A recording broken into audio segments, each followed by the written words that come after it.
Hello friend. NBK GS class में आपका स्वागत है। बीपीएससी तथा सीडीपीओ के एग्जाम के डेट ऑलरेडी अनाउंस हो चुके हैं। इन प्रारंभिक परीक्षाओं में गवर्नमेंट की जो पॉलिसी है, गवर्नमेंट की जो वेलफेयर स्कीम है, उसके बारे में 2 या 3 क्वेश्चन हमेशा पूछे जाने की संभावना बनी रहती है। जो बिहार सरकार की प्रमुख योजनाएं हैं, उसमें जो स्पेशल कैटेगरी मतलब जो एससी, अनुसूचित जाति, अनुसूचित जनजाति तथा ईबीसी ओबीसी से संबंधित जो योजनाएं चलाई जा रही हैं, उससे संबंधित एक वीडियो मैंने ऑलरेडी अपलोड कर लिया है। उसका लिंक मैं डिस्क्रिप्शन बॉक्स में शेयर कर रहा हूं। अगर अब तक एक वीडियो आपने नहीं देखा तो कृपया एक बार इसको देख लीजिए। जो आज का जो टॉपिक है वो है कि गवर्नमेंट की जो प्रमुख गवर्नमेंट पॉलिसी है, जो प्रमुख योजनाएं हैं, खासकर जो माइनॉरिटी कम्युनिटी की जो वेलफेयर स्कीम है, उसकी चर्चा मैं आपके साथ आज करूंगा। तो यहाँ पे पहला जो गवर्नमेंट स्कीम है, जैविक कॉरिडोर योजना बनाने की बात कही गई है। इसमें क्या है कि पता होगा कि जो सिक्किम है, सिक्किम देश का पहला स्टेट है जहां पे पूरी तरीके से जैविक जैविक खाद का प्रयोग किया जाता है। जैविक खेती को जैविक खेती की जाती है। तो उसी को देखते हुए जो बिहार सरकार के द्वारा तृतीय कृषि रोड मैप है, जिसकी चर्चा मैं आगे करूंगा। इसमें तृतीय कृषि रोड मैप में जैविक खेती को प्रोत्साहन करने की बात कही गई। इसमें क्या कहा गया है कि गंगा किनारे के जो 12 डिस्ट्रिक्ट हैं, उनके दोनों ओर 5 किलोमीटर एरिया तक सिर्फ जैविक खाद का प्रयोग किया जाएगा। किसी प्रकार का रासायनिक केमिकल फर्टिलाइजर का प्रयोग नहीं किया जाएगा। खासकर जो राष्ट्रीय राजमार्ग के दोनों ओर, तो इसमें जो अभी पहला जो सिलेक्शन किया गया है वो है नालंदा डिस्ट्रिक्ट में दनियामा से जो बिहार शरीफ की जो एनएच जाती है, उसके दोनों ओर जैविक खेती को प्रोत्साहित करने की बात गवर्नमेंट के द्वारा कही गई है। इन 12 जिलों में हम लोग देखते हैं तो गंगा जहां से स्टार्ट होती है और जहां से समाप्त होती है, जिसमें हम लोग देखते हैं बक्सर, भोजपुर, पटना, सारण, वैशाली, समस्तीपुर, बेगूसराय, लखीसराय, खगड़िया, मुंगेर तथा भागलपुर में जैविक कॉरिडोर बनाने की बात कही गई है। गवर्नमेंट ऑफ बिहार के द्वारा कहा गया कि पहला जो वर्ष होंगे उसमें सब्जी को जैविक खेती के रूप में प्रोत्साहित करने की बात कही गई है। लेकिन ऐसे जैविक खेती की ओर वो किसान नहीं जाएंगे। इसके लिए गवर्नमेंट के द्वारा अनुदान भी दिया जा रहा है, वित्तीय प्रोत्साहन देने की बात कही गई है कि अगर किसान जैविक खेती की ओर प्रोत्साहित करते हैं तो उनको प्रति एकड़ 11,500 रुपया दिया जाएगा। लेकिन एक मैक्सिमम लिमिट भी रखा गया है कि किसी भी किसान को 2.5 एकड़ से ज़्यादा नहीं दिया जाएगा। मतलब 11,500 गुना 2.5, इतना मैक्सिमम लाभ उनको दिया जाएगा। ये जैविक खेती होता क्या? तो इसमें हम लोग जनरली केमिकल फर्टिलाइजर जो होते हैं, रासायनिक उर्वरक, उसके जगह पे वर्मी कंपोस्ट का यूज करते हैं, हरी खाद का प्रयोग करते हैं, जैविक उर्वरक का प्रयोग करते हैं। तो एक जैविक कॉरिडोर काफी इंपॉर्टेंट है, इसमें क्वेश्चन पूछे जाने की संभावना है। अब है कि मुख्यमंत्री बागवानी मिशन योजना, इसके तहत जो भी हो, राज्य के किसानों को जो मशरूम कीट है, फूलों की खेती है, सुगंधित फूलों की खेती है, मधुमक्खी पालन बॉक्सों हेतु अनुदान देने की बात कही गई है। मतलब छोटे मोटे जो घरेलू उद्योग होते हैं उसको प्रोत्साहित करने की बात कही गई है। इसमें कहा गया कि जितने भी सरकारी एवं निजी क्षेत्र के जो एरिया है वहां पे मॉडल मॉडल गार्डन बनाना जाएगा। इसमें नए बगीचे लगाए जाएंगे। औषधि और सुगंधित पौधे की खेती हेतु किसानों को वित्तीय प्रोत्साहन देने की बात भी कही गई है। इसमें यह कहा गया कि जो जनरल कैटेगरी के जो लोग होंगे, सामान्य जाति के लोग, उनको 70% तक अनुदान दिया जाएगा तथा जो एससी और एसटी, अनुसूचित जाति, अनुसूचित जनजाति के लोग होंगे, उनको मैक्सिमम अधिकतम 90% तक अनुदान देने की बात इस योजना में कही गई है। इसमें कहा गया है कि जो मशरूम उत्पादन पर विशेष बल दिया गया। मशरूम उत्पादन का इसमें घरेलू महिलाएं काफी अच्छे तरीके से कर सकती है। मशरूम उत्पादन पे काफी बल दिया गया है। साथ ही फूलों की खेती अगर वो करते हैं तो 50% अनुदान तथा मधुमक्खी पालन बॉक्स का अगर निर्माण करते हैं तो 75% तक अनुदान देने की बात इस योजना में कही गई है। इसका क्रियान्वयन कैसे होगा? तो इसको क्रियान्वयन के लिए राज्य स्तर पे एवं जिला स्तर पे 2 सोसाइटी बनाई गई है। राज्य स्तर पे क्या है कि बिहार बागवानी मिशन सोसाइटी तथा जिला स्तर पर जिला बागवानी मिशन सोसाइटी बनाने की बात कही गई है। अब हम लोग कृषि रोड मैप पे आते हैं। तो अभी फिलहाल तीसरा कृषि रोड मैप चालू है। ये थर्ड कृषि रोड मैप है जिसकी जो टेन्योर है वो 17 से 22 है। थर्ड कृषि रोड मैप। जो फर्स्ट कृषि रोड मैप था वो उसका पीरियड है 2007 से 12। जो सेकंड कृषि रोड मैप है उसमें है 2012 से लेके 17 तक। एक तृतीय कृषि रोड मैप है जो 17 से 22 तक कहा गया है।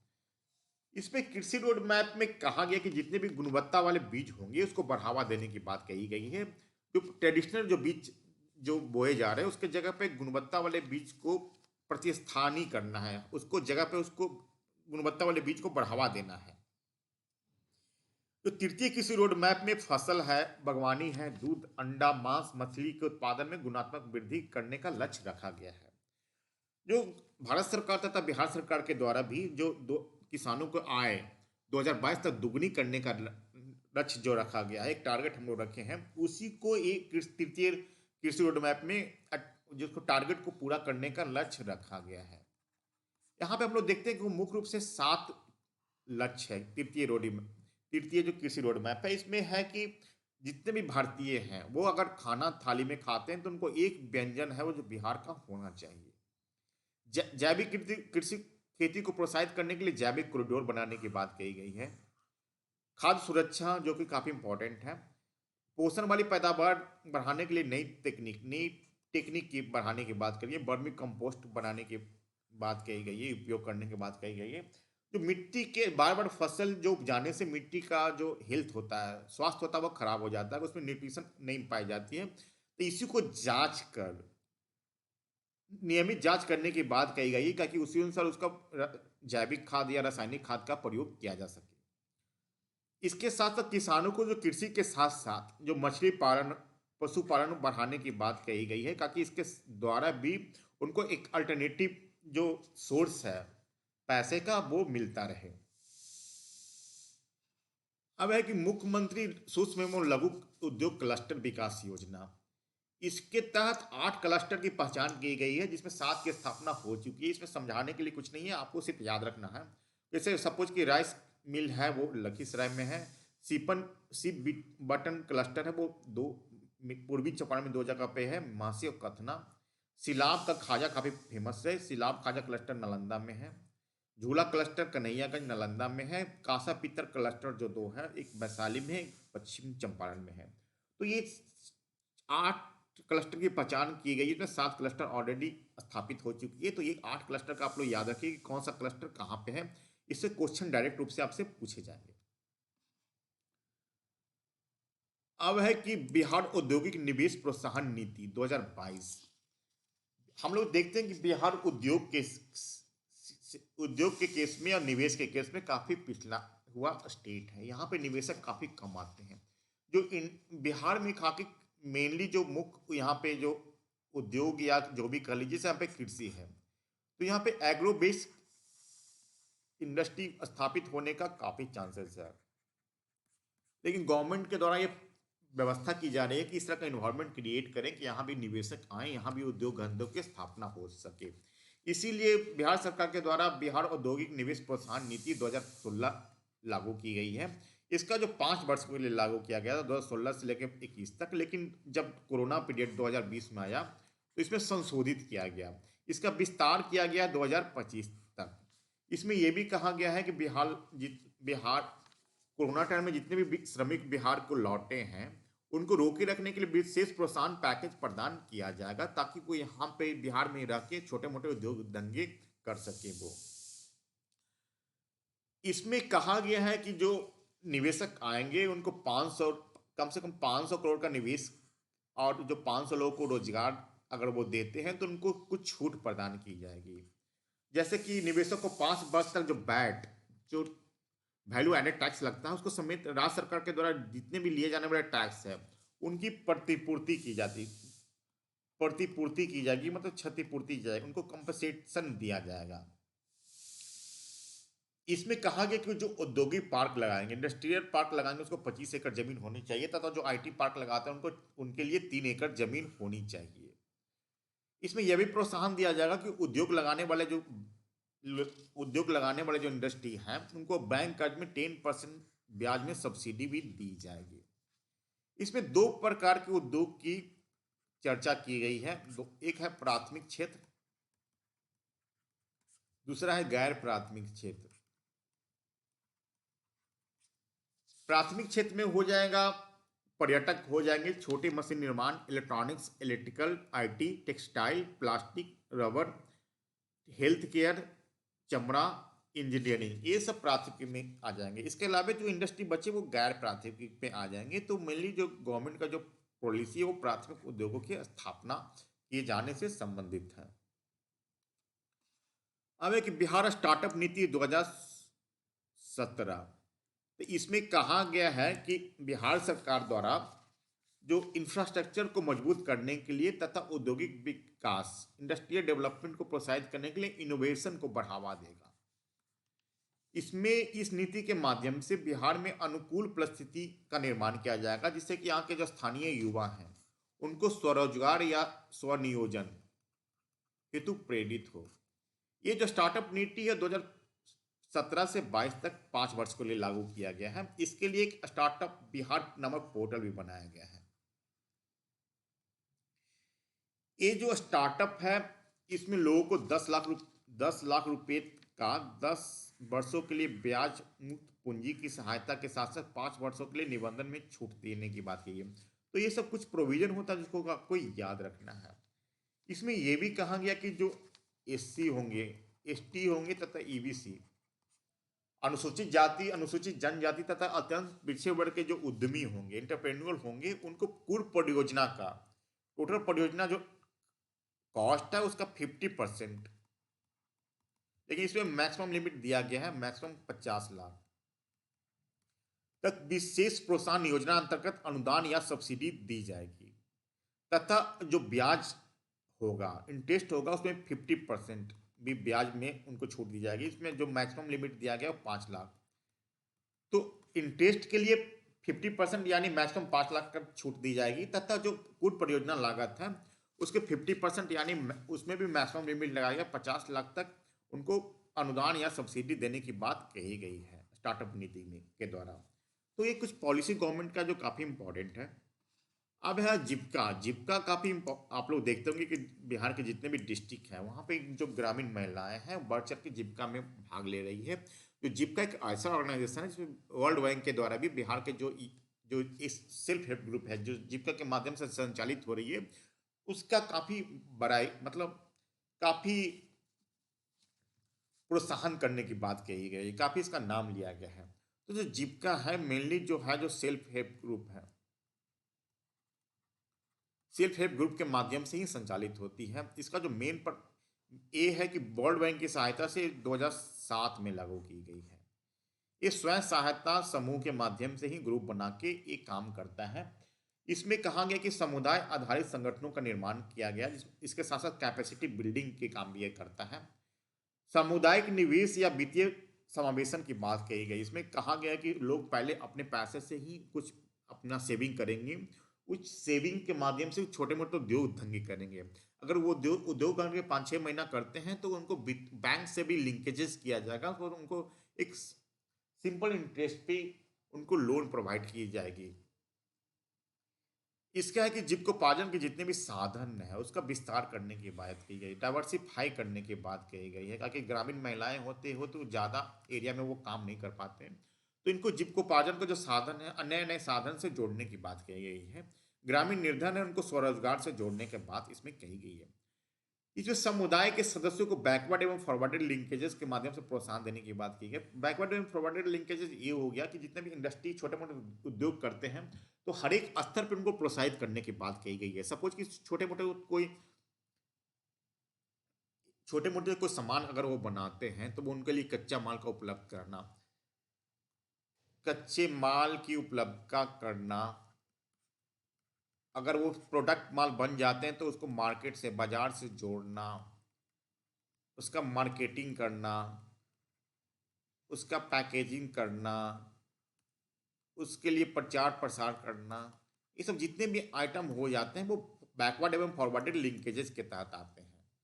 तो ये जीविका काफ़ी इंपॉर्टेंट है। अब हम लोग आते हैं कि गवर्नमेंट ऑफ इंडिया के द्वारा जो माइनॉरिटी कम्युनिटी अल्पसंख्यक वर्गों के लिए जो स्कीम चलाई जा रही है उस पर हम लोग चर्चा करेंगे, ताकि जो अनुसूचित जाति है, जनजाति हैं, अत्यंत पिछले वर्ग हैं। पिछले वर्ग के लिए जो गवर्नमेंट ऑफ बिहार के द्वारा जो स्कीम चलाई जा रही है वेलफेयर स्कीम, उसकी चर्चा मैंने ऑलरेडी दूसरे वीडियो में कर चुके हैं। तो यहाँ पे पहले में हम लोग आते हैं हुनर योजना। हुनर योजना क्या है? तो इसमें जो 11 से 16 वर्ष की जो अल्पसंख्यक वर्ग की लड़कियां हैं उनको स्किल डेवलपमेंट की बात की गई है, कौशल एवं व्यावसायिक प्रशिक्षण देने की बात कही गई है। इसमें है कि इसका जो मेन पर्पस है वो अल्पसंख्यक वर्ग की लड़कियों को एडुकेट कर, स्किल डेवलपमेंट कर उनको शिक्षा के स्तर को बढ़ाना है ताकि वो व्यवसायिक अपने स्वनियोजन स्वरोजगार के लिए प्रोत्साहित हो सके। इसके लिए 6 चयनित व्यवसाय की चर्चा की गई है जिस पे उनको ट्रेनिंग दिया जा सकता है। इसमें जो सिंपल जो होता है सिलाई कढ़ाई, ड्रेस के लिए, सौंदर्य के लिए बेसिक कंप्यूटर ज्ञान, फल एवं सब्जियों का संरक्षण तथा हिंदी एवं अंग्रेजी का टंकन, ये सब कुछ व्यवसाय है जिसको कि आपको याद रखने की आवश्यकता है। इसमें कहा गया है कि इस कम्युनिटी में जो होता है पूर्ण संलिप्तता सम्मान है, जिसके कारण कहा गया कि जितने भी मदरसा है, मकतब है, मदरसा मकतब उसके अंदर भी जो लोग पढ़ते हैं उनको भी स्किल ट्रेनिंग देने की बात कही गई है। इसमें कहा गया कि इससे जो मुस्लिम लड़कियां होंगी उनको नियोजन स्वरोजगार के लिए वो प्रोत्साहित होंगे तथा मुस्लिम जो समाज की जो लड़कियां हैं उनको सामाजिक आर्थिक तथा शैक्षणिक सुदृढ़ीकरण उनका हो सके। अब नया सवेरा योजना है, इसमें अल्पसंख्यक जो समुदाय के विद्यार्थी हैं उनको शैक्षणिक सशक्तिकरण करने की बात की गई है। ये कैसे हुआ? तो इसके लिए कहा कि कंपटीशन एग्जाम काफ़ी टफ होते जा रहे हैं। गरीब समुदाय के लोग जो अल्पसंख्यक समुदाय में है वो इसको वर्ड जो कोचिंग क्लासेस का जो वर्डन होता है, फीस होता है, उसको वो बियर नहीं कर सकते। इसके लिए उनके लिए निःशुल्क कोचिंग की व्यवस्था की गई है। लेकिन इसमें कंडीशन ये लगाया गया कि सभी लोग नहीं आ जाए, गरीब समुदाय के लोग हैं वहीं आए। इसके लिए कहा गया कि जिनको उनके परिवार की जो वार्षिक आय है वो 6 लाख से अधिक नहीं होनी चाहिए। तो 6 लाख से कम जिनके वार्षिक आय है फैमिली इनकम, वही निःशुल्क ट्रेनिंग का वो लाभ उठा सकते हैं। लेकिन भीड़ भाड़ को कम करने के लिए कहा गया कि कोचिंग का क्लासेस का जो लाभ होगा सिर्फ एक बार ही लाभ होगा तथा सिविल सेवा की तैयारी हो तो आवासीय कोचिंग के जो अधिकतम लाभ है वो 2 बार होगा। इसमें हम लोग देखते हैं कि जो अल्पसंख्यक समुदाय के साथ साथ जो अनुसूचित जाति, अनुसूचित जनजाति तथा पिछड़ा अति पिछड़ा वर्ग के लिए भी पिछला अति पिछड़ा वर्ग के लिए भी इस तरह के कोचिंग क्लासेस का संचालन बिहार सरकार के द्वारा किया जा रहा है। तो इस भी थोड़ा आप लोग याद रखिएगा। अब है कि नई उड़ान योजना। नई उड़ान योजना है कि जो सिविल सर्विसेज की तैयारी करते हैं, यूपीएससी तथा बीपीएससी की जो तैयारी करते हैं, अगर वो प्रारंभिक परीक्षा पास करते हैं तो उनको आर्थिक सहायता दी जाएगी ताकि वो मुख्य परीक्षा तथा इंटरव्यू की तैयारी अच्छा से कर सके। इसी आधार पर जो अन्य जो वर्ग हैं अल्पसंख्यक वर्ग के अलावा उनके लिए भी सिविल सेवा प्रोत्साहन योजना लागू की गई है। उनको भी बीपीएससी पास करने पे 50,000 तथा यूपीएससी पास करने पे 1 लाख रुपया प्रारंभिक परीक्षा पास करने पे दिया जाता है ताकि उनको मुख्य परीक्षा तथा इंटरव्यू की तैयारी अच्छे से कर सके। लेकिन ये है कि इसको कंडीशन है कि इसका लाभ जो वन टाइम ही दिया जाएगा, वन टाइम एक बार ही दिया जाएगा। बार बार पीटी पास करते हैं तो आपको इसका लाभ नहीं दिया जाएगा। अब है उस्ताद योजना। नाम से ही लग रहा है कि जितने भी अल्पसंख्यक समुदाय के जो ट्रेडिशनल आर्ट एंड कला एवं शिल्प हैं उनको संरक्षित करने की बात कही है, प्रोटेक्शन देने की बात कही गई है। तथा इसमें यह भी कहा गया कि अपने आप को इस तरह से मॉडिफाई करना है कि जो वैश्विक बाजार है उसमें हम प्रासंगिक बने रहें। माने अपने आप को इस तरह से मॉडिफाई करना कि इसका डिमांड वैश्विक बाजार में भी टाइम टू टाइम होता रहे। इसमें शिल्प और जो कारीगर है उनको कैपेसिटी बिल्डिंग की बात भी कही गई है ताकि उनको जो ट्रेडिशनल स्किल है उनको भी बढ़ावा दिया जाए। तो उस्ताद योजना, नई उड़ान योजना, ये सब कुछ याद रखिए, हो सकता है क्वेश्चन इससे आपसे पूछा जाए। अब है कि मुख्यमंत्री अल्पसंख्यक रोजगार ऋण योजना। इसमें कहा गया है कि जितने भी 18 से 50 वर्ष के जो अल्पसंख्यक समुदाय के जो युवक युवतियां हैं उनको स्वयं योजना करने के लिए, खुद स्वरोजगार करने के लिए 1 लाख रुपया तथा विशेष रोजगार करने पे 5 लाख रुपया का ऋण प्रदान किया जाएगा। ये जो होगा वो 5% सिंपल इंटरेस्ट पे होगा जिसको कि आपको सिंपल 20 किस्तों में आपको लौटाया जाना है। तो ये एक रोजगार जितने भी इस अल्पसंख्यक समुदाय के लोग हैं लेकिन उनको रोजगार देने के लिए ही मुख्यमंत्री अल्पसंख्यक रोजगार ऋण योजना स्टार्ट की गई। इसमें एक कंडीशन ये लगाया गया है कि सभी को ये दे नहीं होगा, बल्कि जो लोग जिन जिन युवक युवतियों को जो जिनके फैमिली इनकम, माता पिता तथा अभिभावक की जो वार्षिक इनकम होगी पर एनम वो 2 लाख से कम होनी चाहिए, वैसे लोगों को ही 1 लाख रुपया स्वरोजगार के लिए तथा विशेष रोजगार के लिए 5 लाख तक का ऋण प्रदान करने की बात इसमें कही गई है। अब है कि मुख्यमंत्री श्रम शक्ति योजना, तो इसमें है कि जितने भी अल्पसंख्यक समुदाय के जो युवा हैं उनको कम ब्याज दर पे ही वित्तीय प्रोत्साहन दिया जाएगा, ताकि उनको स्वरोजगार हेतु प्रोत्साहित किया जा सके। स्वरोजगार हेतु सेल्फ एम्प्लॉयमेंट के लिए इसमें कहा कि 18 से 45 वर्ष की एज होनी चाहिए। तो एक कंडीशन है कि जितने भी बेरोजगार और श्रमिक हैं उनको ट्रेनिंग पहले से हो जाना चाहिए। ट्रेनिंग आपको लेने के बाद ही स्वरोजगार हेतु सेल्फ एम्प्लॉयमेंट हेतु 50,000 रुपया साधारण ब्याज पे दिया जाएगा। इसके साथ साथ मुख्यमंत्री श्रम शक्ति योजना में जितने भी मुस्लिम कारीगर हैं उनको भी वित्तीय प्रोत्साहित करने की बात कही गई। उनका स्किल डेवलपमेंट करने हेतु 1500 से लेकर 2,000 रुपये प्रति माह देने की बात कही गई है।